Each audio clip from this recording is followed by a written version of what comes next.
Have you ever walked away from a conversation and realized you already forgot their name, even though you were listening, even though you genuinely cared?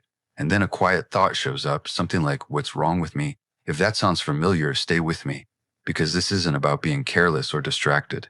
There's a deeper reason this happens, and it's not a coincidence.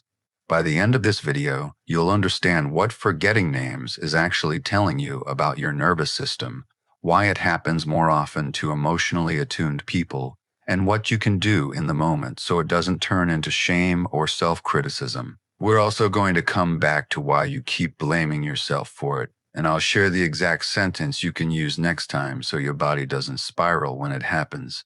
And here's the part no one tells you. If you forget names easily, chances are you're not absent.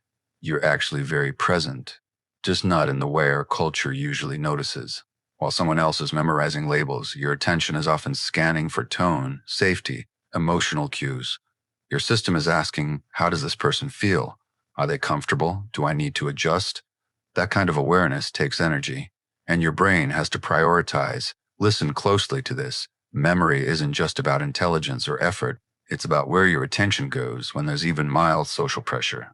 If your body learned early on that connection required attunement, it will focus on the relational field first. Names become secondary, not because they don't matter, but because your system is busy doing something it once needed to do to stay safe. And here's where it starts to make sense. Many people who forget names grew up needing to read the room. Maybe emotions around you were unpredictable. Maybe approval felt fragile. So you learned to track subtle shifts, expressions, changes in mood. That skill helped you belong, but it also trained your nervous system to stay slightly vigilant in social settings. Even now, during a simple introduction, your body might still be doing that work. And here's the part no one tells you. When your system is activated, even just a little, the part of the brain responsible for encoding details like names doesn't work as efficiently. This isn't a flaw, it's biology. You're not broken, you're adapted. The difficulty begins when you judge yourself for it, because that judgment adds more stress, which makes remembering even harder. A loop forms, and it can feel personal when it isn't.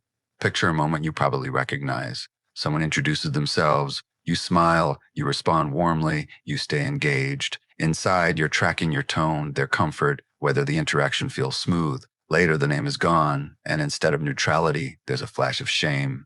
You tell yourself you should be better at this. That self-criticism doesn't help memory. It tightens your system. And here's where a small shift matters.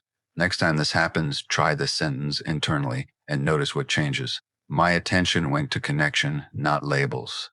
This isn't an excuse. It's an explanation rooted in compassion. It tells your nervous system you're safe, and safety is what allows memory to work more clearly. We'll come back to another sentence soon, one you can actually say out loud, because that changes the dynamic completely. And here's the part no one tells you. Forgetting names often increases when you're tired, overwhelmed, or trying to be liked. That's not random. That's your system working overtime. So instead of asking, "Why can't I remember?" try asking, "What is my body managing right now?" That question opens curiosity instead of blame, and curiosity regulates the nervous system. Let's do a brief reset together. Nothing dramatic. Just let your shoulders drop slightly. Take a slow breath in, and an even slower breath out. Feel the support beneath you, the chair, the floor. And say quietly inside, "I don't need to perform connection. I can arrive as I am." That's it. Breath, body, sentence. This is how you shift from vigilance into presence. As you start noticing this pattern, a few honest questions may arise. You might hear yourself asking, "Am I trying to manage how I'm perceived right now?" Or, "Do I feel responsible for how this interaction goes?" Or, "What happens in my body when I let myself relax?" And the deeper one underneath it all, who would I be socially if I didn't have to monitor everything? Stay with that question. Here's another sentence you can use when a name slips away. "I want to make sure I say your name correctly. Can you remind me?" Notice the steadiness in that. No apology spiral, no self-attack, just clarity and respect. When you say it calmly, most people respond calmly. Your nervous system learns that forgetting didn't lead to rejection, and that lesson is more important than the name itself. In the next part, we'll talk about why comparing yourself to people who remember names effortlessly hurts more than helps, and I'll share the third sentence that protects your self-respect without closing your heart. This is where understanding turns into relief, and relief turns into real change. Now let's talk about the comparison that quietly hurts. You see someone who remembers every name, every detail, and you assume they're more confident, more grounded, maybe even more socially skilled than you. But that comparison skips something important. People who remember names easily are often oriented toward information. People who forget names easily are often oriented toward relationship. Neither is better. They're just different nervous system priorities. And when you turn that difference into a flaw, you create pressure that actually makes your memory worse. And here's the part no one tells you. The moment you start trying to prove that you're good enough socially, your system tightens. You begin monitoring yourself instead of meeting the moment. That's when names slip away even faster. So the goal isn't to force memory. It's to create enough internal safety that your brain has space to register details naturally. That's a very different approach, and it changes how you show up. There's a third sentence I want to offer you, one that helps when you feel that old urge to overcompensate or apologize too much. It sounds like this: "It's good to see you again." Simple, grounded. It shifts the focus from what you forgot to what's actually happening now. When you lead with presence instead of self-judgment, connection stays intact. And here's what matters. Let's return to that earlier question about trust. What would it be like to trust that forgetting a name doesn't make you careless, rude, or unworthy? What if it simply means your attention was directed somewhere human? When you allow that possibility, something softens. And when your system softens, memory improves on its own, without force. I want to give you a moment of honest self-check here, because awareness changes patterns. You can ask yourself, quietly, am I trying to earn belonging right now? And what would change if I assumed I already belong? And do I feel my body bracing or settling in this interaction? And finally, what's one small way I could stay with myself instead of managing the room? These questions aren't meant to fix you. They're meant to bring you back to yourself.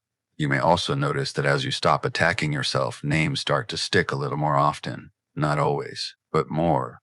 That's not because you tried harder. It's because your nervous system wasn't under threat.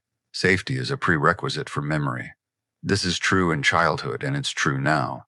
If you want to practice this in daily life, return to that simple reset whenever you feel that social tightness. Lengthen the exhale. Feel your body where it's supported. And remind yourself, I can be here without performing. That combination, done consistently, retrains your system in a way willpower never could. And if you forget again, because you will sometimes, notice what you do next. Do you turn against yourself, or do you stay kind and present? That choice matters more than perfect recall. Because the real work here isn't about remembering names. It's about remembering yourself in moments where you used to disappear. You don't need to become someone else to be more socially at ease. You don't need to harden or overcorrect. You just need to stop treating your adaptations as defects. They were intelligent responses to your environment. Now you get to update them. Let this be the takeaway you carry with you. You're not bad with names. You're good with people. And when you learn to include yourself in that care, everything starts to feel a little lighter. In the next video, we'll talk about what happens when empaths stop over-monitoring others and start trusting their own signals, and how that changes relationships from the inside out.